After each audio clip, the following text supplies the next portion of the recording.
like tiles and land. Vikings. Do you not like Vikings? What's up, guys? This is Will, Table the Game, and today I have a special guest, my daughter Claire. This is our segment, Claire Comes to the Table. So as you guys know, every once in a while, Claire will pick out a game that she really likes, or a few games, and we play it, and we go over it on Instagram and YouTube. So before we get into this, we're going to go over a couple games that we played from Grail Games. It is Hand and Small Fjords. Both of these games just came in from Kickstarter not too long ago.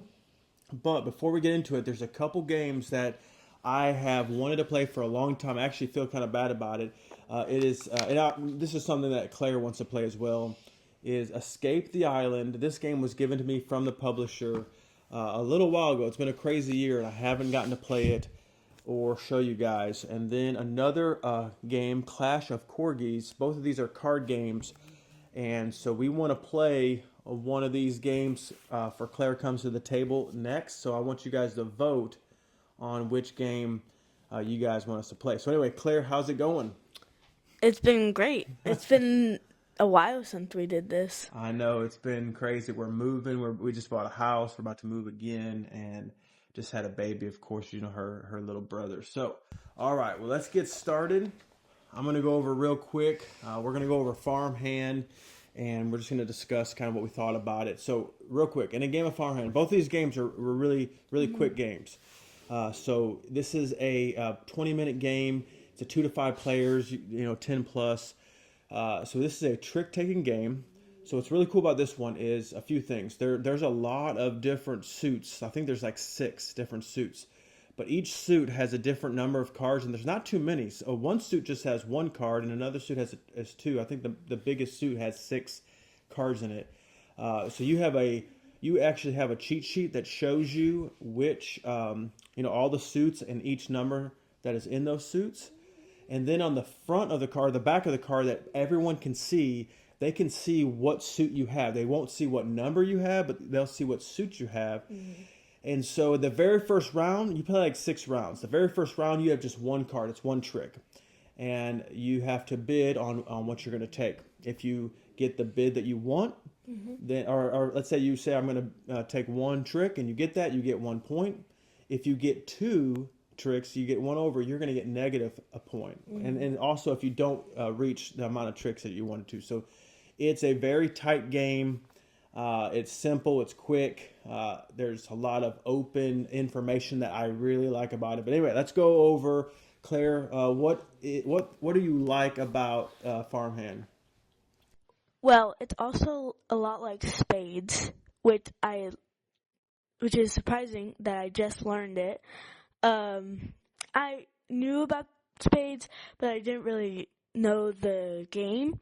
So I learned it, and then when I learned Farmhand, I was like, oh, it's just like Spades. But there is a little bit more. There's more cheat, or not cheat, but like you can see the back. You can see what kind of cards there's. Like there's like 1 trick or 1 suit that has 2 cards, and if you get 1, then you know the other person has the card. So then it helped you win, and both times that we played, actually, I won.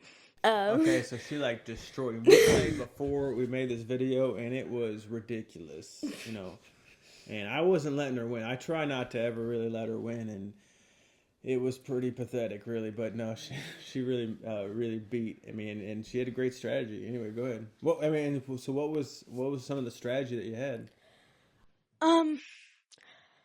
I really just was like, if I saw 3 things that I could possibly do, I would either do 2, or like I would do the amount that I saw.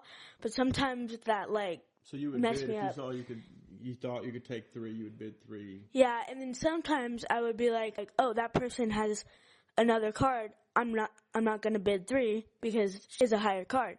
So I was like, okay, then let's bid 2. So it's just like a really fun game. Okay. Was there anything about it that you maybe didn't like, or was a challenge for you, or you thought they should know about, something that they should look out for? Mac. There's like when you play 2 players, there's a bot or like a somebody, and his name is Mac, and he can set you like bad because it's just like anybody can set you, but Mac is like always setting you. So for me, I mean, Farmhand is like a really cool trick-taking game. Trick-taking is, like she mentioned, she just learned spades. I grew up playing spades. I love trick-taking games, and so the things that I really liked about this game is the open information that you have. Mm-hmm. I thought it's very simple. Like I said, the first round you are only playing one card. The very last round, depending on how many players you have, it depends. But on a 2-player game, you have 6 cards. Mm-hmm. That's it. So it's a very quick game. But you know the cards that that are out there. Now, not every card's being played, so sometimes you don't know exactly, but you can kind of guess what someone may have. You know what suits they have. So it's very interesting. It's, for me, I found it very difficult. So the thing that I guess that I'm having trouble with is how to bid. I have I think she had 4 points to my -5. It was pretty bad, and so I just that is the one thing that I'm having trouble with in this game. But I do really enjoy it. It's really cool. It's quick, and that's something that I really like. So that is Farmhand. We're going to go over in a second exactly. We're going to compare these two in a minute. So let's go over Small Fjords. So this one also is a very simple game. So it's kind of a Carcassonne / Cascadia a little bit, but really toned down. So there's 2 different segments of this game, or phases, I guess. So you have all these tiles, and you have to, there are different land masses. You have mountains, you have water, and you have land, and a mixture of all of that. And so on your turn, you're going to take one of these tiles and you're going to place it. There's 3 starting tiles, and then from there you're going to add on to it. You have to match them perfectly, okay? So the first time we played that, we didn't 100% understand that. Yeah. There is like land going into sea, and there is like mountains going into sea, and it was just like a crazy like monstrosity. Yeah, so we kind of messed up on that one. It's a 2-player game, actually, a 1 to 2-player game. So you take a tile and you place it, and you just keep on going back and forth until all the tiles are placed. There is a discard pile that if you can't place, because sometimes you can't. But all right, so there's 2 types of components that you have. You have longhouses, and then you have Vikings. You have 4 longhouses and 20 Vikings. And so throughout the placement of all these tiles, when you place a tile, you can place one of your longhouses, but you only have 4. If you go through all the tiles and you haven't placed all your longhouses, then you're done. You can't place them. All right, so that's phase number 1. Phase number 2 is once all the tiles are placed, then you start placing your Vikings. And that's where the game, it's actually very quick at that point. So very quick game. It's a 15-20 minute game as well. So Claire, what did you think about Small Fjords? It was a bit of a mix-up, like we said at the beginning. So I didn't really get it, and I kind of got mad because he won. But after we played it again and we figured out the rules, it was actually like really fun. I won again. Yeah, she's going 2 for 0 today, man. I am not doing too good. Really fun at placing because sometimes I can be a little bit of a perfectionist, and when you like see it, it's like a puzzle piece. When you like put it in place and it's like perfectly, it's like you like that. And then also, well, I want to talk about that. So one thing about Cascadia is I love the end of Cascadia and making the prettiest board possible. But Cascadia has more loose rules, where this one, when we played it again and we realized you had to have it perfect, and we thought it was difficult the first time to find a perfect one, and then this time it was like super easy. I'm going to go over that a little bit more. But at the end, it's just so pretty. The whole board just looks so pretty when you're all done with it. The other thing, and I've talked about this before. I love like sabotaging or blocking my dad. So at the end, it's like a small board, so you can literally take your Viking or your longhouses, and you can block them into like this little corner, and or either you can block yourself in a little corner and get all those points. So the more you have Vikings and longhouses on the board, the most Vikings and longhouses on the board, you win. So it's really about like you sharing at the beginning, and then you like just like block and take over at the end. All right. Is there anything that you didn't like about it, or think they should know about? Maybe a concern. There is a couple like hard pieces that will also another thing that I like is if you can't place it, you put it in the disc and then you pick up another one. So like most games, like if you can't do it, like it goes to the next player.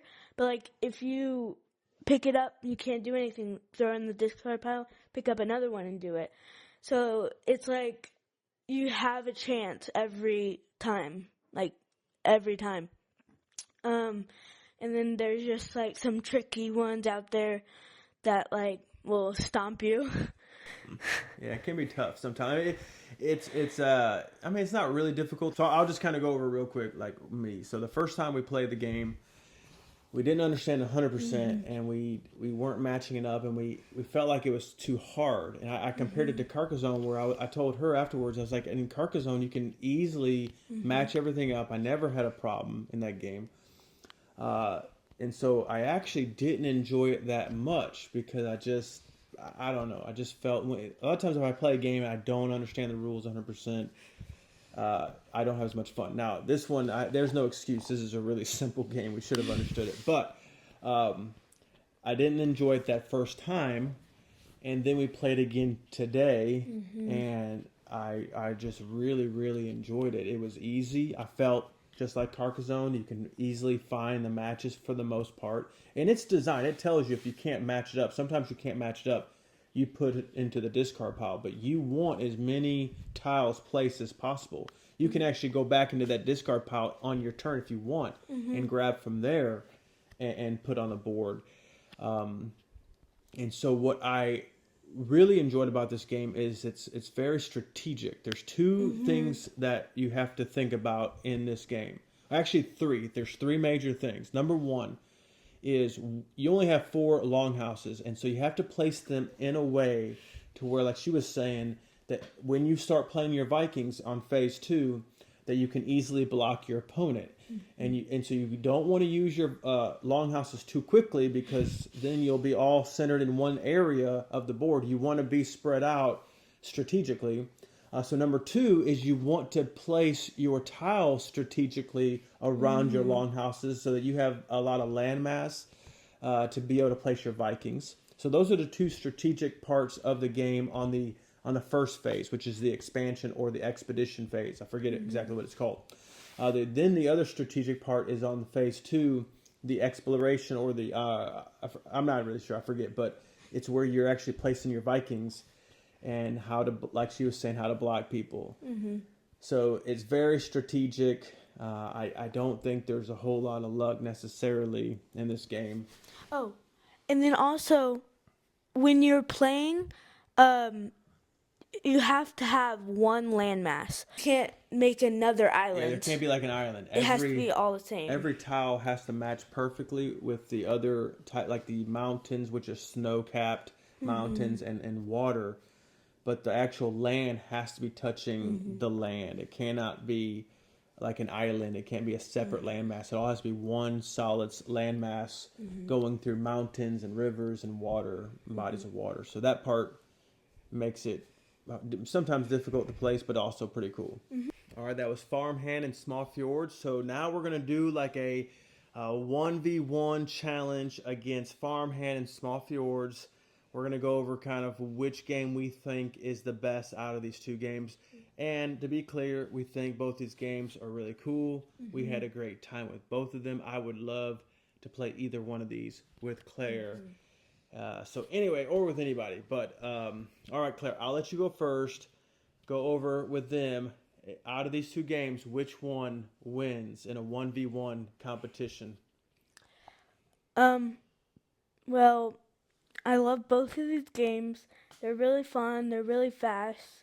Like just like a quick 10-15 minute game.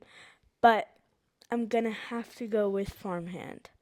Is that right, Farmhand? I Yes. kind of knew she was going to pick this. We didn't talk about this beforehand, but I really like animals. I really like the farm and just all the farm animals, and I think I like the designs, and I think there's just a little bit more stuff to do because the over here I like small fords, but it's just like there's basically only really two things you can do, or like two like phases, or like yeah, it's pretty simple. yeah, Like it's in the it's very simple, a lot less stuff and cards and stuff. So I like so Farmhand. Farmhand it is. Okay. All right, so I'm gonna go. There's two games. We had great time playing both these games, and so out of the two, Farmhand and Small Fjords, I'm gonna choose Small Fjords as my game.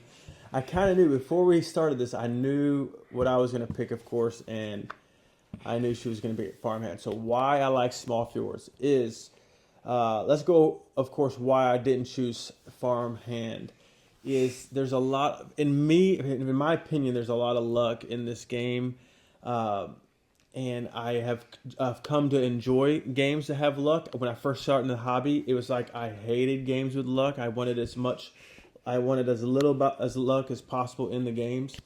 I've come to enjoy games with luck in it now. Small Fjords really doesn't have any luck at all, and very little. It's very strategic. It's got a very simple premise to it, though. It's just the two phases. You play tiles, phase one, a couple, four of your houses, and then you start placing the Vikings. The Viking part of the game is very quick, and I wish it was that part. When we were playing last, I was like, man, I really like this game, but this part is just so quick. There's placing these Vikings, and that's how you score points, and that's how you're going to win. But there's a lot of strategy in where you're placing your tiles, or how you're trying to place your tiles, and where you're placing your longhouses. So I was like, okay, I'm cool with this game. And so I love nature. And so at the end, the board just looks very pretty. You got this, scene of the countryside. Just really enjoyed it. So that is our, kind of talk about Farmhand and Small Fjords. Which one we think is the best?